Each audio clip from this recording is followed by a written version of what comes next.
साथियों UP double C PET exam का paper साथियों आपका तैयार हो चुका होगा, क्वेश्चन पेपर रेडी हो चुका होगा साथियों। तो अगर आप देखना चाहते हैं कि उसमें कैसे सवाल पूछे जाएंगे तो हूबहू साथियों मैं आपके लिए कुछ क्वेश्चंस लेकर आया हूं। ये टॉपिक वाइज क्वेश्चंस मैं आपके लिए लेकर आया हूं। जितने भी टॉपिक्स आपको यहाँ पर कराऊंगा उन सभी टॉपिक्स में से साथियों एक एक सवाल आपसे जरूर पूछा जाएगा और ये टॉपिक वाइज क्लास होगी। बहुत शानदार तरीके से इन क्वेश्चंस को मैंने तैयार करवाया है। तो आप अगर इस क्लास को देख लेते हैं तो कुछ नहीं साथियों 6 से 7 टॉपिक कराऊंगा और 6 से 7 क्वेश्चंस वहां से साथियों डिक्टो आपको देखने को मिलेंगे। तो परीक्षा से पहले अगर आपकी नजर इस वीडियो पर पड़ी है तो आपकी किस्मत अच्छी है। इस वीडियो को पूरा घोलकर पी जाइएगा और पेपर को साथियों क्रैक कर डालिएगा। पहला सवाल है कह रहे संविधान का अनुच्छेद 370 ये किससे संबंधित है। वैसे ये सवाल आना नहीं चाहिए लेकिन अगर आ जाता है तो जम्मू कश्मीर आपको बता देना है। अगला देखिए कह रहे जो अनुच्छेद 19 है ना ये किस अधिकार से संबंधित है। तो अनुच्छेद 19 में साथियों जीवन का अधिकार है या भाषण और अभिव्यक्ति की स्वतंत्रता का अधिकार है। मैं कहूंगा भाषण और अभिव्यक्ति की स्वतंत्रता का अधिकार है अनुच्छेद 19 में। अगला देखिए अनुच्छेद 14 की जब हम बात करते हैं साथियों तो इसमें समानता, क्या समानता कह लो या समता कह लो, बात एक ही है। राइट टू इक्वलिटी के बारे में बताया गया है साथियों अनुच्छेद 14 में। उसके बाद देखिए अगला सवाल है आपकी स्क्रीन पर कह रही है अनुच्छेद 21 किस अधिकार की बात करता है। तो अनुच्छेद 21 की अगर बात करते हैं साथियों ये शिक्षा के अधिकार की बात करता है। इंपॉर्टेंट क्वेश्चन है, आंसर आपका ऑप्शन नंबर डी होगा। अगला देखिए कह रही अनुच्छेद 32 किस अधिकार की गारंटी देता है। तो अनुच्छेद 32 की अगर बात करते हैं साथियों संवैधानिक उपचारों के अधिकार के बारे में ये बताता है। उसके बाद देखिए अनुच्छेद 51 किससे संबंधित है। तो अनुच्छेद 51 की अगर बात करते हैं साथियों ये मौलिक अधिकारों से संबंधित है। राइट आंसर आपका ऑप्शन नंबर सी होगा। उसके बाद देखिए बहुत तेजी के साथ क्वेश्चंस को करना है साथियों। कह रही है अनुच्छेद 24 क्या निषिद्ध करता है। तो मतदान या बाल श्रम या एक तरीके से धार्मिक भेदभाव या भाषण की स्वतंत्रता। तो इस सवाल का जवाब आपका ऑप्शन नंबर बी हो जाएगा, बाल श्रम। उसके बाद देखिए अगला सवाल है कह संविधान का अनुच्छेद 356 किससे संबंधित है। तो ये राष्ट्रपति शासन लगाने से संबंधित है। आंसर आपका ए है। अगला देखिए अनुच्छेद 243 किससे संबंधित है मुझे बताइए। तो ये पंचायत व्यवस्था से संबंधित है साथियों अनुच्छेद 243। उसके बाद देखिए अनुच्छेद 17 किसको समाप्त करता है। तो ये बाल श्रम को समाप्त करता है। छुआछूत को, बिल्कुल साथियों छुआछूत को समाप्त करता है ना। स्पृश्यता के अंत के बारे में बताता है। कौन सा अनुच्छेद, अनुच्छेद 17। अगला देखिए कह रही अनुच्छेद 21 की अगर बात करते हैं तो ये किससे संबंधित है। ये जीवन के अधिकार से संबंधित है। ये बात आपको याद रखना है। आंसर अगर आपका ऑप्शन नंबर सी के साथ है तो बिल्कुल सही है। अगला सवाल आपकी स्क्रीन पर आपसे कहा जा रहा है कि अनुच्छेद 29 किससे संबंधित है मुझे बताइए। तो अनुच्छेद 29 की अगर बात करते हैं ये साथियों सांस्कृतिक अधिकार से संबंधित है, कल्चरल राइट से संबंधित है। उसके बाद देखिए अनुच्छेद 19 का एक किस अधिकार की गारंटी के बारे में बताता है मुझे बताइए। तो ये साथियों अगर बात करते हैं यहाँ पर अगर बात करें ये अभिव्यक्ति की स्वतंत्रता से संबंधित है ना। ये किससे संबंधित है, अभिव्यक्ति की स्वतंत्रता से संबंधित है। आंसर आपका डी होगा। अगला देखिए संविधान का अनुच्छेद 368 किससे संबंधित है बताइए। तो ये तो बहुत फेमस सवाल है, कई बार आ चुका है साथियों। राष्ट्रपति शासन नहीं बल्कि संविधान में संशोधन से। उसके बाद देखिए भागड़ा किस राज्य का लोक नृत्य है आपसे पूछा जा रहा है। अब टॉपिक चेंज हो गया है यानी कि यहाँ से एक सवाल आपसे पूछा जाए क्योंकि हर बार अनुच्छेदों से एक सवाल कंपलसरी पूछना होता है, एक या दो। तो यहाँ से अगर 2 सवाल आपके एग्जाम में पूछे गए तो लगभग 2 बन जाएंगे वरना एक तो एक बनेगा। अब दूसरा टॉपिक हम लोग देख रहे हैं साथियों, इसको देखिए यहाँ से भी एक सवाल 100% आपके एग्जाम में पूछा जाएगा। कह रही कि भागड़ा किस राज्य का लोक नृत्य है। तो ये तो साथियों पंजाब का है, पंजाब जिनका आंसर है बिल्कुल सही है। कह रही कि गरबा किस राज्य का प्रसिद्ध लोक नृत्य है। तो गरबा गा से गरबा और गा से गुजरात, तो ये तो गुजरात में किया जाता है। अगला सवाल देखिए यानी कि घूमर किस राज्य का लोक नृत्य है। घूमर कहाँ का है साथियों, राजस्थान का है। अगला देखिए लावड़ी नृत्य कहाँ पर किया जाता है। तो ये साथियों महाराष्ट्र का नृत्य हो जाएगा। राइट आंसर जिनका ऑप्शन नंबर ए है तो बिल्कुल करेक्ट है भाई, बहुत बढ़िया, वेरी गुड क्लास। अगला सवाल देखिए कह रहे कि सत्रिया किस राज्य का शास्त्रीय और लोक नृत्य है। तो ये साथियों असम का है। कहाँ का है, असम का है। अगला देखिए कथकली नृत्य किस राज्य से उत्पन्न हुआ। तो ये साथियों कहाँ से उत्पन्न हुआ, ये केरल से उत्पन्न हुआ। राइट आंसर आपका ऑप्शन नंबर बी होना चाहिए। उसके बाद देखिए यक्षगान किस राज्य का नाट्य कला है ना। नाट्य कला नृत्य है तो ये कहाँ पर किया जाता है, ये कर्नाटक में किया जाता है। ये बात आपको याद रखना, आंसर आपका सही होगा। उसके बाद देखिए पंडवानी किस राज्य का लोक नृत्य रूप है बताइए। तो पंडवानी की अगर हम बात करते हैं साथियों, ये पता कहाँ का, ये छत्तीसगढ़ का है।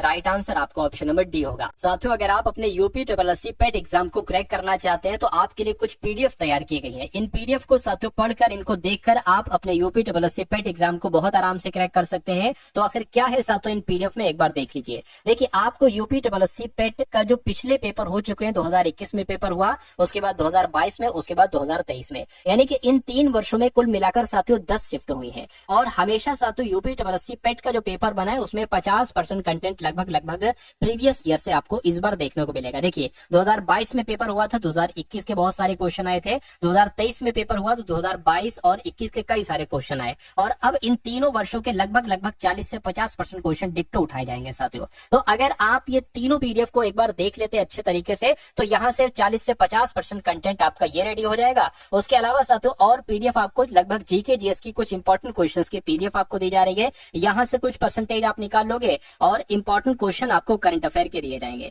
या लगभग अगर बात करें 10 क्वेश्चन आपसे पूछे जाएंगे करंट अफेयर के। तो इस पीडीएफ में आपको कुछ ऐसे क्वेश्चन होंगे जिनको पढ़कर लगभग 8 से 9 क्वेश्चन आप साथियों कर सकते हैं करंट अफेयर के। तो ये पीडीएफ आपको सिर्फ और सिर्फ साथियों 45 रुपीज में दी जा रही है। डिस्क्रिप्शन में लिंक है यूपी SSC पेट एग्जाम का, उस लिंक पर आप क्लिक करेंगे यूपी SSC पेट पीडीएफ पर, तो आप हमारे व्हाट्सएप पर आ जाएंगे। वहां पर आपको एक क्यूआर कोड दिया जाएगा, उस क्यूआर कोड पर 45 का पेमेंट करेंगे तो ये तीनों पीडीएफ आपको साथियों वहीं पर भेज दी जाएंगी। मेरा मानना है कि आपके एग्जाम में जितना समय बचा है एक बार इस पीडीएफ को लीजिएगा, जितना देख सकते हैं, जितना पढ़ सकते हैं साथियों पढ़ लीजिएगा, पेपर आपका बहुत आराम से क्रैक हो जाएगा। अगला देखिए, ये इंपॉर्टेंट क्वेश्चन है साथियों, आप लोग याद रखेंगे।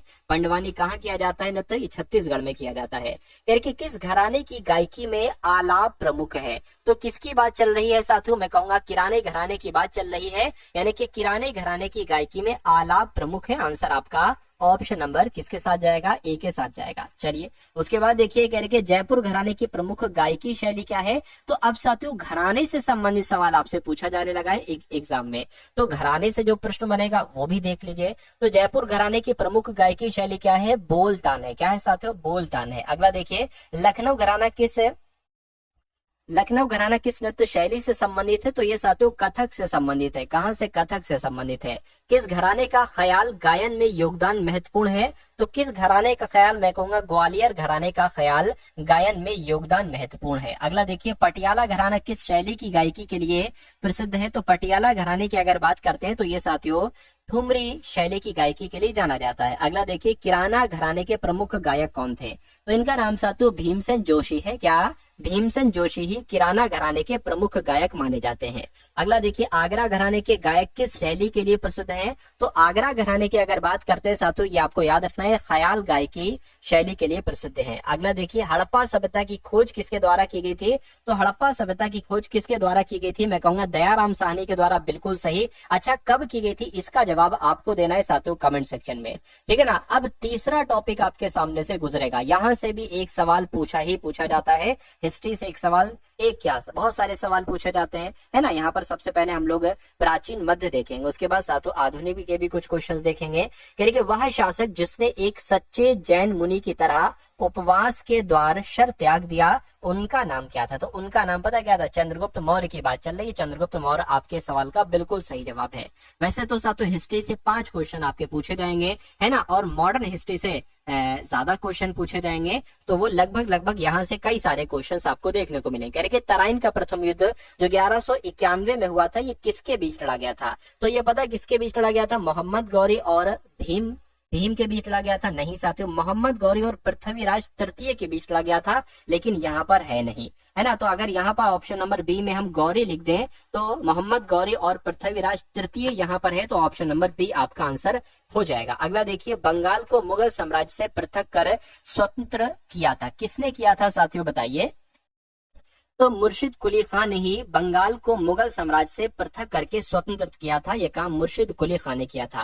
कह रहे कि विधवा पुनर्विवाह कानून कब बना था, तो ये साथों 1856 में बना था। आंसर आपको ऑप्शन नंबर बी होगा।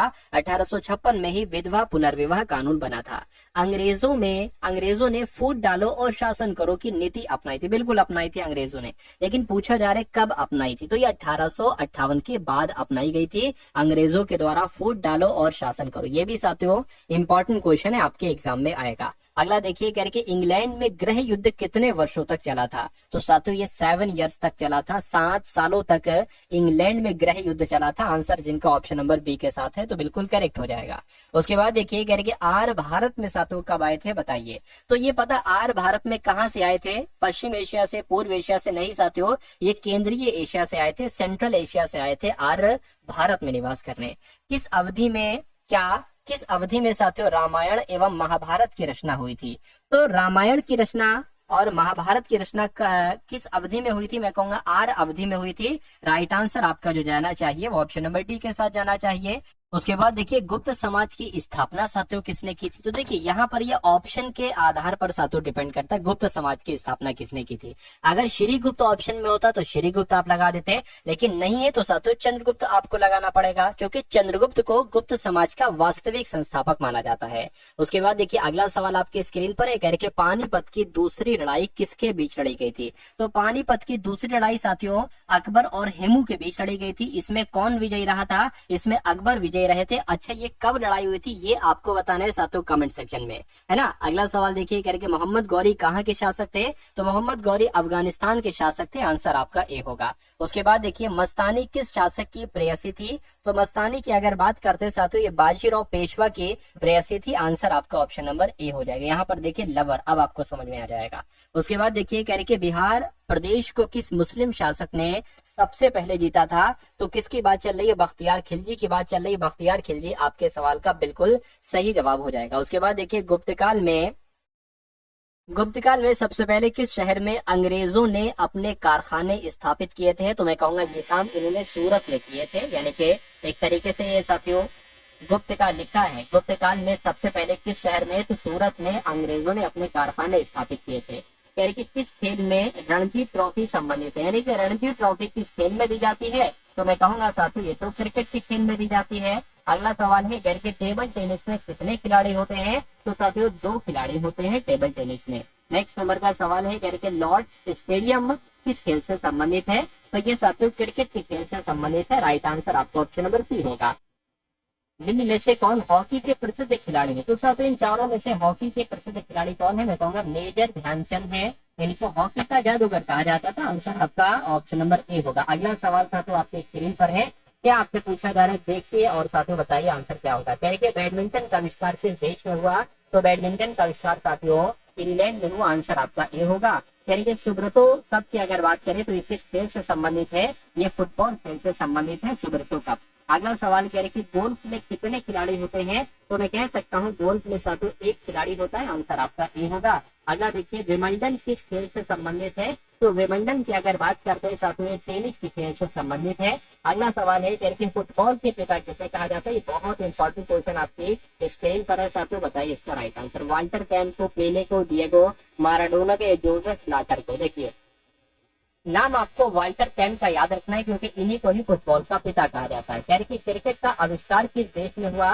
तो ये तो साथियों इंग्लैंड में हुआ है ना। इंग्लैंड आपके सवाल का बिल्कुल सही जवाब है। अगला देखिए, सुल्तान अजलान शाह कप किस खेल से संबंधित है, तो ये साथियों अपने हॉकी खेल से संबंधित है। आंसर आपका भी होगा। उसके बाद देखिए, बास्केटबॉल में कितने खिलाड़ी होते हैं, तो बास्केटबॉल में साथियों 5 खिलाड़ी होते हैं। कितने, 5 खिलाड़ी होते हैं बास्केटबॉल में। फीफा विश्व कप किस खेल से संबंधित है, तो फीफा विश्व कप की अगर बात करते हैं साथियों फुटबॉल के खेल से संबंधित है। आंसर आपका भी होगा। कबड्डी का आविष्कार किस देश में हुआ था, तो कबड्डी का आविष्कार साथियों अपने देश भारत में हुआ था, ये भी आप लोग याद रखेंगे।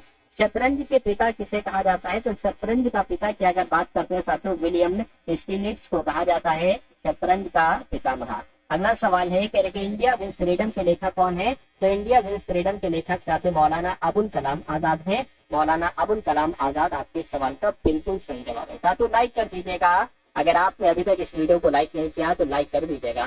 डिस्कवरी ऑफ इंडिया एक तरीके से बात करें तो इस पुस्तक के लेखक कौन है साथियों? डिस्कवरी ऑफ इंडिया पुस्तक है। तो आपका जवाब, अगर पंडित जवाहरलाल नेहरू है तो आपका जवाब बिल्कुल सही हो जाएगा। डिस्कवरी ऑफ इंडिया पुस्तक के लेखक पंडित जवाहरलाल नेहरू है। यानी कि अनरिलेशन ऑफ कास्ट किसने लिखी, मुझे बताइए। तो किसके द्वारा साथियों लिखी गई, आपसे पूछा जा रहा है, फटाफट आप लोग बताइए। तो अगर आपका जवाब डॉक्टर भीमराव अम्बेडकर है तो आपका जवाब बिल्कुल सही हो जाएगा। और हिंद स्वराज पुस्तक किसने लिखी, हिंद स्वराज पुस्तक किसने लिखी, आपसे कुल मिला के पूछा जा रहा है साथियों, मुझे बताइए। तो महात्मा गांधी जी ने लिखी। अगर आपका जवाब है तो बिल्कुल सही आपका जवाब है। यानी कि अनरिलेशन ऑफ कास्ट किसने लिखी, तो मैं आपको बता चुका हूँ, डॉक्टर भीमराव अम्बेडकर ने लिखी। अगला देखिए, यानी कि ग्लिम्पसेस ऑफ वर्ल्ड हिस्ट्री, इस पुस्तक के लेखक कौन है? तो इस पुस्तक के लेखक की अगर बात करते हैं तो पंडित जवाहरलाल नेहरू साथियों इस पुस्तक के लेखक हैं। अगला देखिए, मेरी कहानी, ये किसकी आत्मकथा है? तो मेरी कहानी की अगर बात करते हैं साथियों सरोजिनी नायडू की आत्मकथा है। उसके बाद देखिए, सत्य के प्रयोग, सत्य के साथ मेरे प्रयोग, इसके लेखक कौन है? तो इसके लेखक महात्मा गांधी है। आंसर इनका ए है, तो बिल्कुल सही है। यानी गीतांजलि किसने लिखी? तो गीतांजलि तो रविन्द्रनाथ टैगोर ने लिखी। आंसर आपका जाएगा ऑप्शन नंबर बी के साथ। अगला सवाल है, यानी कि अनुभव जो पुस्तक है ना, ये किसने लिखी? तो अनुभव पुस्तक की अगर बात करते हैं साथियों, ये महादेवी वर्मा के द्वारा लिखी है। आंसर आपका ए होगा। यानी कि हमारा आजादी का संघर्ष पुस्तक किसने लिखी? तो हमारा आजादी का संघर्ष पुस्तक की अगर बात करते हैं तो ये साथियों सुभाष चंद्र बोस के द्वारा लिखी गई है। राइट आंसर आपका ए होगा। बाबर नामा किसने लिखी, मुझे बताइए। तो बाबर नामा की अगर बात करते हैं साथियों, ये बाबर के द्वारा ही लिखी गई। अगला देखिए, करके तारीख फिरोजशाही पुस्तक किसने लिखी? तो तारीख फिरोजशाही पुस्तक की अगर बात करें तो जियाउद्दीन बर्नी साहब ने लिखी। आंसर अगर आपका है ऑप्शन नंबर बी के साथ, तो बिल्कुल सही है। करके राज तरंगिणी के लेखक कौन है? तो राज तरंगिणी के लेखक साथियों कन्हड़ है। कौन है? कन्हड़ जो है ना, यही राज तरंगिणी के लेखक है। के पंचतंत्र किसने लिखी? विष्णु शर्मा ने लिखी पंचतंत्र। मैं कहूंगा बिल्कुल सही जवाब साथियों, विष्णु शर्मा ने ही पंचतंत्र नामक पुस्तक लिखी थी। अच्छा, अर्थशास्त्र के लेखक कौन है? सैकड़ों बार सवाल पूछा जा चुका है। तो चाणक्य है अर्थशास्त्र के लेखक। करके संथाल जनजाति मुख्यतः किस राज्य में पाई जाती है? तो पता किस राज्य में ये पाई जाती है जनजाति? संथाल जनजाति झारखंड राज्य में पाई जाती है। सही जवाब आपको ऑप्शन नंबर ए होगा। अगला देखिए, यानी कि भील जनजाति मुख्य रूप से किस राज्य में निवास करती है? तो ये साथियों राजस्थान में निवास करती है। आंसर आपका ऑप्शन नंबर बी होगा। उसके बाद देखिए, टोडा जनजाति कहाँ पर पाई जाती है, बताइए साथियों। तो टोडा जनजाति की अगर बात करते हैं साथियों, तमिलनाडु में पाई जाती है टोडा जनजाति। उसके बाद देखिए, गोंड जनजाति कहाँ पर पाई जाती है? यहाँ से भी एक सवाल पूछा जाएगा साथियों आपसे। तो मध्य प्रदेश में पाई जाती है गोंड जनजाति। उसके बाद देखिए, भील जनजाति के पारंपरिक नृत्य का नाम क्या है, मुझे बताइए। तो भील जनजाति के पारंपरिक नृत्य का नाम क्या है? गेर है। क्या साथियों सवाल का जवाब हो जाएगा? गेर आपका जवाब हो जाएगा। जारवा जनजाति किस राज्य में पाई जाती है? तो जारवा जनजाति की अगर बात करते हैं साथियों, ये किस संघ क्षेत्र केंद्र शासित प्रदेश में पाई जाती है? मैं कहूंगा अंडमान निकोबार द्वीप समूह में भी पाई जाती है। कौन सी जनजाति साथियों? जारवा नामक जनजाति। उसके बाद देखिए, मिजो जनजाति किस राज्य से संबंधित है? तो मिजो जनजाति साथियों मिजोरम में पाई जाती है। देखिए नाम भी मिल रहा है, मिजो और मिजोरम, है ना। तो ऐसे भी आप लोग याद रख सकते हैं। कैसे बोडो जनजाति कहाँ पर पाई जाती है, किस राज्य में पाई जाती है? तो ये साथियों असम में पाई जाती है बोडो जनजाति, ठीक है ना। अगला सवाल है, कह रहे बंजारा जनजाति किसके लिए जानी जाती है? तो बंजारा जनजाति की अगर बात करते हैं साथियों, व्यापार के लिए जनजाति जानी जाती है, व्यापार के लिए बंजारा जनजाति। कह रहे नागा जनजाति किस राज्य से संबंधित है? तो ये देखिए नाम से पता चल रहा है, नागा जनजाति नागालैंड की हो जाएगी। तो आंसर आपका ऑप्शन नंबर बी हो जाएगा। कह गद्दी जनजाति किस राज्य में पाई जाती है? तो गद्दी जनजाति की अगर हम बात करते हैं साथियों, हिमाचल प्रदेश में पाई जाती है। आंसर आपका सी होगा। करके भील जनजाति का पारंपरिक त्योहार कौन सा है, मुझे बताइए। तो भगोरिया की अगर बात करते हैं तो साथियों ये भील जनजाति का त्योहार है, इसका नाम है भगोरिया त्योहार। अगला सवाल, करके सिद्धि जनजाति किस राज्य में पाई जाती है? तो मैं कह सकता हूँ साथियों गुजरात में पाई जाती है। क्या सिद्धि जनजाति कहाँ पर